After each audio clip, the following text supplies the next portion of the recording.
Oke teman-teman semua, ini adalah penampakan dari rice cooker yang udah aku beli tadi sore. Nah ini tuh adalah rice cooker yang sebenarnya nggak aku cari ya, karena aku tuh nyarinya sebenarnya yang low karbo. Tapi setelah melihat berbagai macam referensi tentang low karbo, jadi aku memutuskan untuk nggak beli low karbo aja. Dan pilihan aku jatuh kepada si Philips ini. Kenapa? Karena, kalau yang bukan low karbo itu tuh si Philips ini tuh ketahanan nasinya itu awet banget gitu. Jadi kebetulan tetangga aku sama temen aku tuh punya rice cooker Philips, bukan yang ini ya, yang ini juga ada sih yang punya dan itu awet banget 24 jam aja katanya tuh nggak basi gitu. Terus ada juga tetangga aku tuh yang pakai merek pakai tipe yang lain, mereknya Philips juga, itu alhamdulillah juga bagus banget, nasinya tuh pulen gitu. Jadi aku merasa, oke, pilihan aku jatuh ke Philips meskipun dia ini harganya cukup mahal ya dibandingkan rice cooker yang lain karena ini tuh punya fitur-fitur canggih gitu, ada 10 menu presetnya gitu. Nah, ini aku beli di toko langsung. Kebetulan tuh sebenarnya aku nyari-nyari di Shopee, tapi di Shopee itu yang warna putih tuh habis, kebanyakan habis. Terus ada tuh satu pieces tadi terakhir di Shopee di toko Philipsnya langsung, itu harganya 799.000.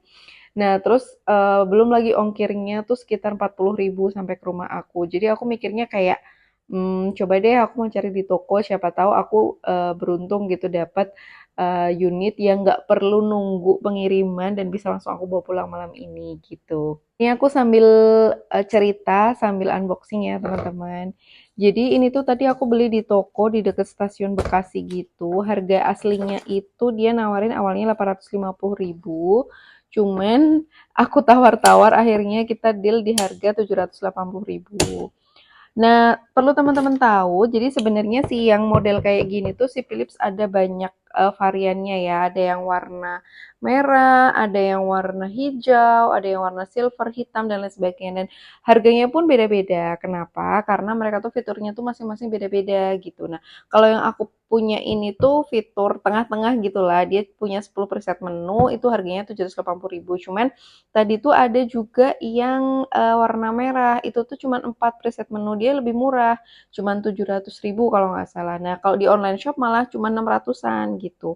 Ada juga yang warna hijau atau Tosca ya. Nah, itu tuh harganya 1 jutaan kalau nggak salah atau hampir 1 juta gitu. Karena dia itu teknologinya tuh lebih canggih daripada ini. Nah, aku kenapa pilih warna putih ini karena aku tuh suka warna putih, jadi kelihatan lebih bersih dan matching aja gitu sama dapur aku yang kebanyakan tuh warnanya memang yang cerah kayak gitu.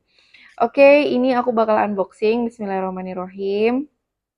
Oke, sebelum aku buka, aku bakal mau ngeliatin keterangan yang ada dalam boxnya. Ini Philips, tipenya itu HD4515. Dia penanak nasi untuk referensi dayanya sekian ya, 400 watt. Ini untuk frekuensinya, voltasenya. Ini power yang dibutuhkan segini, diimpor oleh ini buatan Cina. Terus kemudian ini fitur-fiturnya ya. Jadi dia tuh teknologi pemanas 3D, heating teknologi, layar displaynya tuh lebih besar. Terus kemudian dia 6 kali tahan lama dengan panci berlapis baku Hanseki. Terus punya 8, oh ya maaf ternyata ada 8, tadi mbaknya ngejelasinnya ada 10, ternyata ada 8 ya teman-teman. Terus tutup bagian dalam bisa dilepas, ini sebenarnya udah biasa ya di rice cooker. Terus nasi panas hingga 48 jam. Nah, ini sih yang bikin aku tertarik. Karena kenapa? Karena aku tuh punya rice cooker di rumah yang udah aku beli, umurnya tuh selama 9 tahun udah, dia tuh mereknya Sanken. Itu nasinya tuh udah kering banget, kering banget. Ini aku mau tunjukin ya, rice cooker Sanken aku teman-teman. Ini udah 9 tahun umurnya, jadi wajar banget tuh udah sepuluk ini. Dulu aku juga belinya warna putih, karena emang aku tuh suka ya warna yang cerah-cerah gitu, warna yang putih estetik gitu dan dia tuh netral. Nih coba teman-teman lihat, udah kayak gini. Ini tuh padahal sebelum masak tadi siang tuh udah aku bersihin pakai lap gitu sampai bersih, tapi ketika selesai masak tuh langsung kayak gini lagi gitu. Jadi nasinya tuh cepat kering, cepat basi juga. Di inner potnya itu model stainless, itu alhamdulillahnya masih bagus, cuman untuk keseluruhan aduh aku nih udah harus ganti banget sih karena udah modelnya udah yang kayak gini, udah jadul banget, terus udah buluk, terus bikin nasi kering dan cepat basi. Itu sih yang akhirnya aku beralih ke rice cooker yang baru. Oke, lanjut ya. Ini kapasitasnya 1,8 liter, maksimal 12 orang untuk sajiannya. Jadi dia itu cukup besar isiannya dan garansinya sampai 2 tahun. Bismillahirrahmanirrahim. Ini bakal kita buka ya, teman-teman.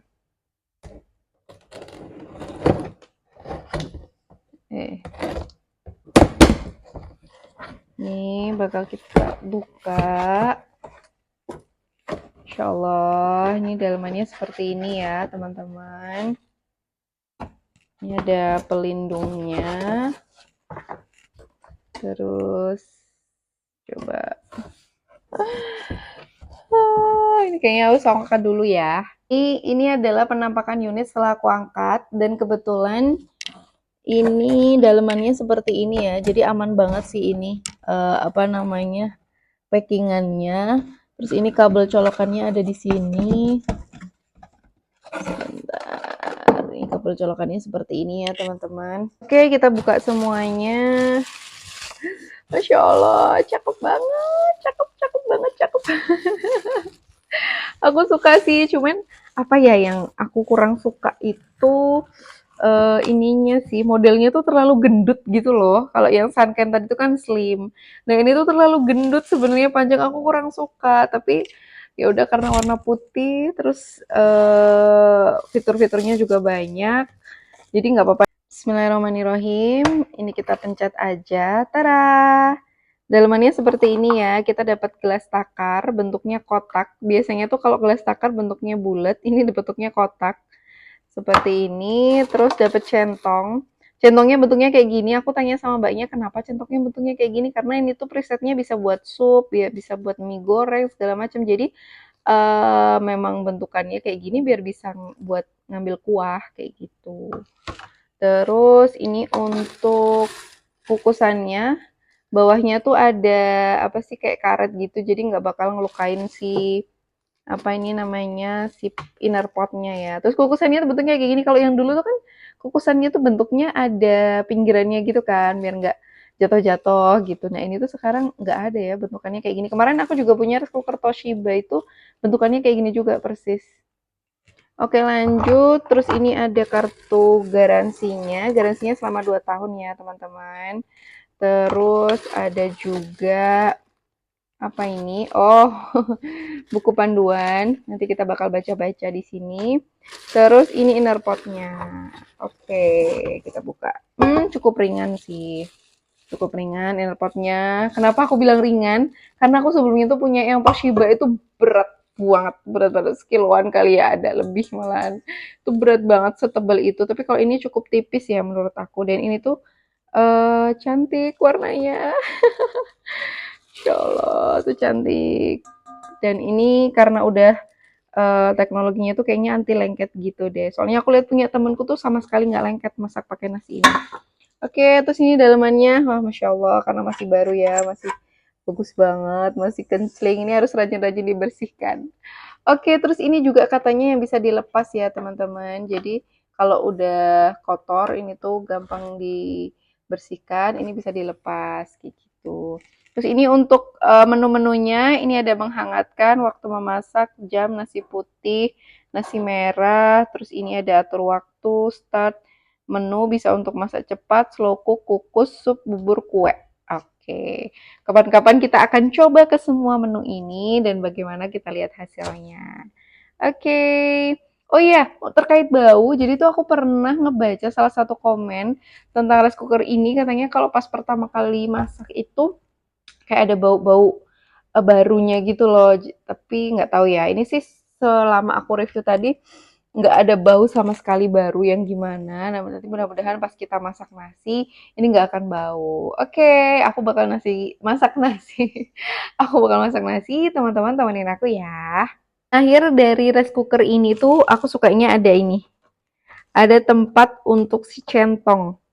Jadi pengalaman aku pakai rice cooker yang lain gitu tuh kebanyakan nggak ada tempat centongnya, kayak dari Mito, terus dari Miko kalau nggak salah, terus dari Toshiba kemarin juga nggak ada sama sekali.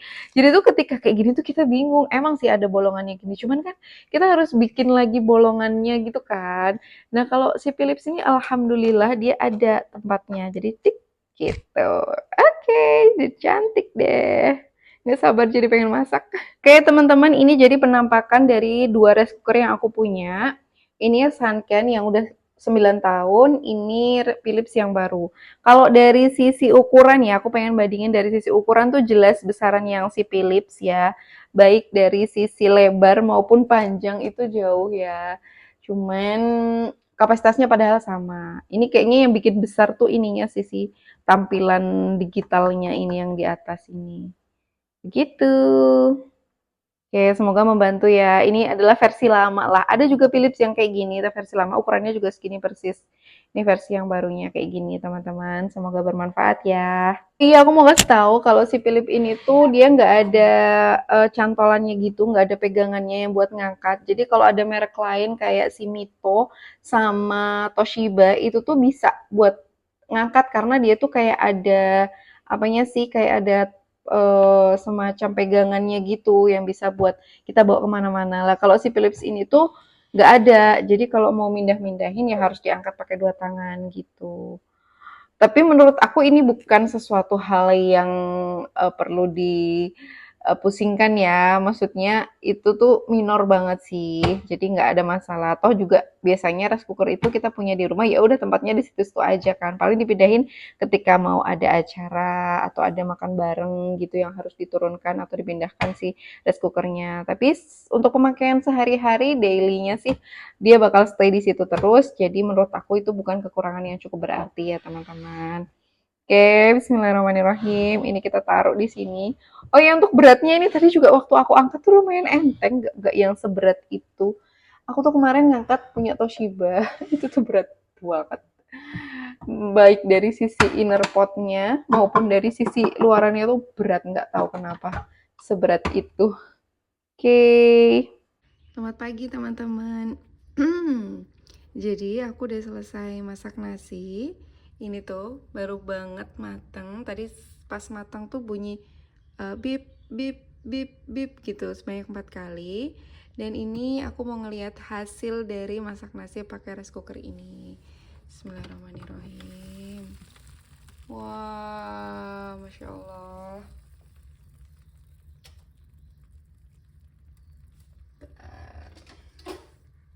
Nah, ini centongnya seperti yang aku bilang ya, dia bentuknya kayak gini. Nih teman-teman bisa lihat, nasinya pulen banget. Tuh, nasinya pulen banget ya, dan ini nggak lengket sama sekali. Masya Allah, ini kondisinya seperti ini ya teman-teman. Hari ini aku mau ngasih tahu kalau aku tuh udah masak selama 25 jam. Itu 1 hari 1 malam lebih. Lebih 1 jam kita mau lihat bagaimana kondisi nasi dari si rice cooker Philips ini. Bismillah. Tuh. Ini adalah kondisinya. Ini tuh atasnya nggak kering. Oh sorry karena uap. Nah nih, ini kalau teman-teman lihat ini tuh nggak kering. Tuh. Ini tuh nggak kering ya, sama sekali nggak kering. Tuh lihat. Tuh kalau aku pegang juga nggak kering, cuman emang penampakannya kayak agak kering gitu ya, tapi padahal enggak.